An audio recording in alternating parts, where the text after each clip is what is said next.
semifinal. I will be presenting option 1. In the 2000 film, Remember the Titans, that is set in Alexandria, Virginia, and directed by Bose Yatkin. It raises awareness of social prejudice. This film is about young adults that are struggling to overcome prejudice, grief, and conflict. It is an accurate representation of past and even present racism. This film is about unity and brotherhood, which is demonstrated through a football team overcoming adversity despite all odds.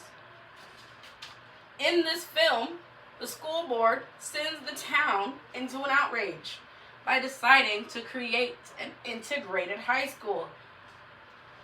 It was newly integrated, previously segregated. This obviously it forced black and white students to work together on the football team in order to stay on the football team. This clearly created strain between everyone, as the film is set, again, in Alexandria, Virginia, during a time where integration was still new and looked down upon, as racism was still very high. Racism is shown through the way the characters act in the movie, such as at 44 minutes and 50 seconds. This scene shows Jerry, the white football captain, introducing his white girlfriend to another black teammate, who is the black football captain. At this point in time, Jerry and all of his teammates, even the blacks, are basically brothers. They all have gotten over racism. They were like, why was that even a problem? They're friends. They're practically family, especially the one that he's introducing his girlfriend to. So Jerry is extremely shocked when his girlfriend kind of just looks him up and down and is like, She refuses to shake his hand, which is obviously based off of racism and prejudice. He is like, this is my brother, what are you doing? But she's like, no, nice to meet you, and she walks away. During this time, it's not only the students that are dealing with the unfairness of being born a different color. It is also the adults, like Coach Boone. Coach Boone is the black football coach that took over the head position from the white football coach, Coach Yost. He is told, lose a game, they'll fire you, and turn it back over to Yost. That doesn't sound very fair, does it? This isn't a normal aspect or condition to being hired into a role. This was placed on him unjustly because the people in charge don't want a black coach and the community want the white coach back.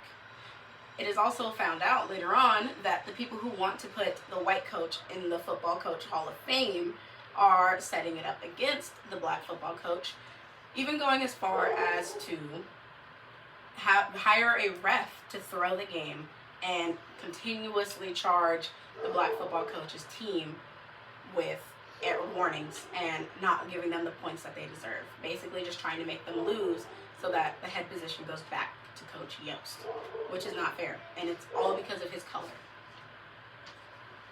In the scene, the background and lighting is dark to emphasize the seriousness of what is being displayed, which is in contrast to the previously mentioned scene where the camera is zoomed out and is brightly lit to display how racism can happen anywhere, anytime, and by anybody.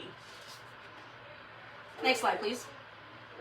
This is talked about in the book Looking at Movies on page 116, when it states in every movie the camera is the primary narrator, just like you are right now. Its narration consists of the many visual elements it captures and arranges in every composition and every shot. The movie dives deeper into this later when Coach Boone's house is attacked by white people throwing a brick or a rock through his window from their car and driving off. Does Coach Boone back down? No, he's not scared. He does an interview the next day and tells them, you know what, do it again. You can do it as many times as you want, but I'm still going to be a head coach and you are not going to scare me. This obviously causes an issue because Coach Yost's daughter was over that day, spending the night for the very first time. She was not used to the type of violence that happened that night. She was terrified. Coach Yost was terrified for her, despite the fact that he didn't go through and experience it.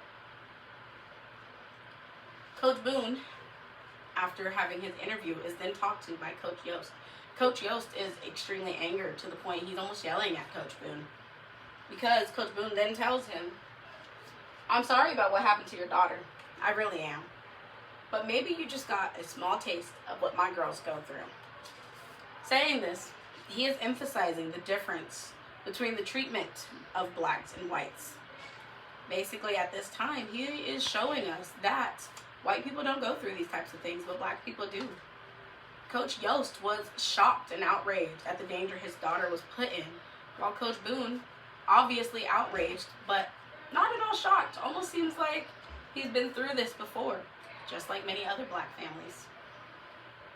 The shots and camera angles in this scene set it up to be more dramatic and before fading out, but with an almost ominous soundtrack, which is talked about in the book Looking at Movies on page 205, where it says a medium long shot is used to photograph one or more characters, usually from the knees up.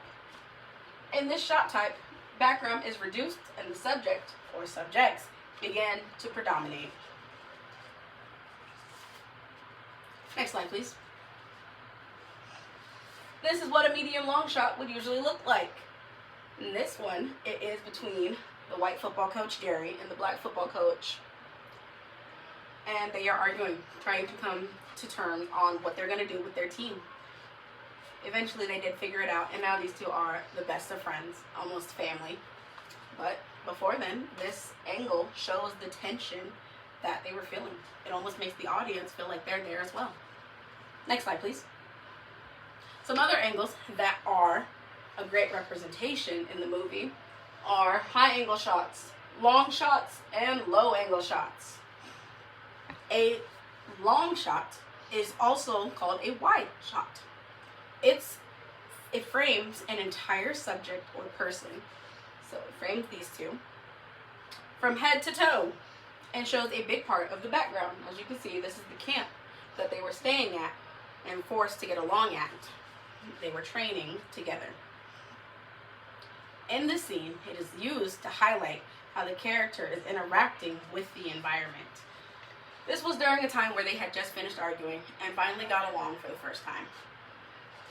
The next shot we can talk about is a high angle shot, which is this one. And this is them all together celebrating and coming together. A high angle shot is where the camera is placed above eye level and tilted down to look at the subject, which is usually used to show vulnerability. I would say they look pretty happy, not vulnerable, but in this scene, it emphasizes the display of closeness of the team, of unity. It also highlights them allowing themselves to be vulnerable and happy with each other, which isn't something they've done for the majority of the film. Our next angle is a low angle shot, which is this one. This is Coach Boone, our black head coach. A low angle shot is where the camera is put below the subject's eye level and tilted up to look upwards. It is used in this specific scene to make the coaches look tall and powerful, almost united, which is funny because this is towards the beginning of the movie where they are anything but united, and that is why he is standing further in front, away from them, to show that, you know, I'm the main person, you are going to listen to me, and these are the backup characters.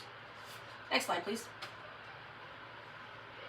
In conclusion, the director uses soundtracks, camera angles, and lighting to create an accurate portrayal of overcoming adversity, prejudice, and racism through hard work and unity in this film, made in the 2000s by Boaz Yakin.